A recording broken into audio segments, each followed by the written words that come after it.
Hey everyone, it's David here. So I want to talk to you today about voicemails and how to get return calls on voicemails. So one of the questions I always get is, I'm not getting calls back, or how do I get calls back? I'm going to go over 3 tips here that help me get calls back where my phone rings continuously. Before I do that, do me a favor, if you haven't subscribed to my channel, go and subscribe. So when you look at what you're doing, first of all, you've got to have the objective of your business down and how it's going to help your individual and know what you want to communicate when it goes into voicemail. A lot of times when it goes into voicemail, it's because you're calling someone and they don't recognize your number, they don't want to talk to you, or they think you're some sort of sales call. In addition, you're competing with people overseas that are fraud and you're the real deal, and that makes it really tough. Like for us, we give out free money and we literally have the checks and everything to back it up. Yet if I call someone and say, hey, you have free money, call me, I'm never going to get a call back. So the first tip I can give you is when I call someone, I say my name and their name. This is David Church trying to reach John Smith. And even on a voicemail, I'll say something very similar. So if someone picks up, I say that and it gets them to reply back to me, yeah, this is John. And at that point, I go ahead and I go with my script, which I have memorized. On the voicemail, I say, this is David Church trying to reach John Smith. John, I'm calling you about, and then I'll give the nature of the call. So let's say it's a past Bank of America account that they had at 123 Main Street. I'll say, I'm calling you about the Bank of America account at 123 Main Street. It's gone dormant on this date. Please call me back. I'm with RM Recovery. I've been assigned this file and I need to talk to you regarding this matter.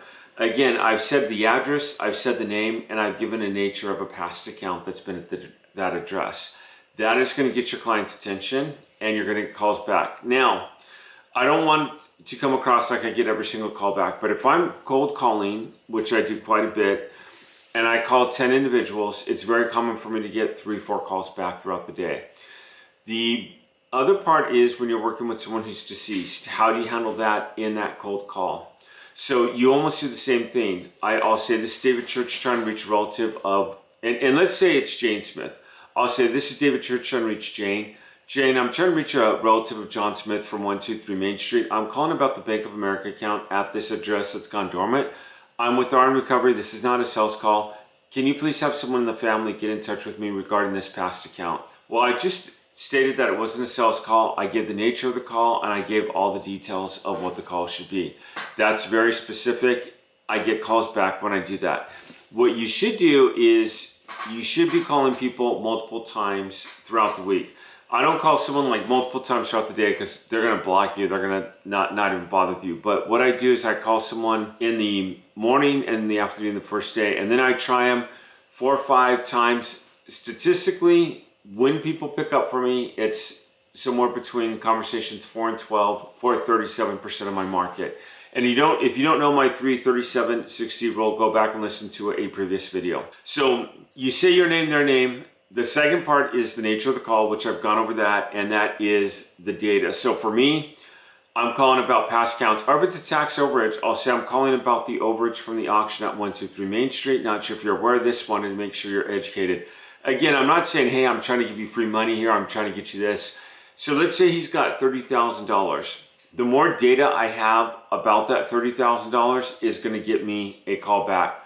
So what I would do is I'd say something like, this David Church trying to reach John Smith. John, I'm calling you about the property auction at 123 Main Street. I'm not sure if you're aware that this went for over the asking amount. It looks like you may have funds due to you. Can you please call me back at this number? Again, I'm not trying to sell him anything. I've given him his name, his address, and some information about the auction.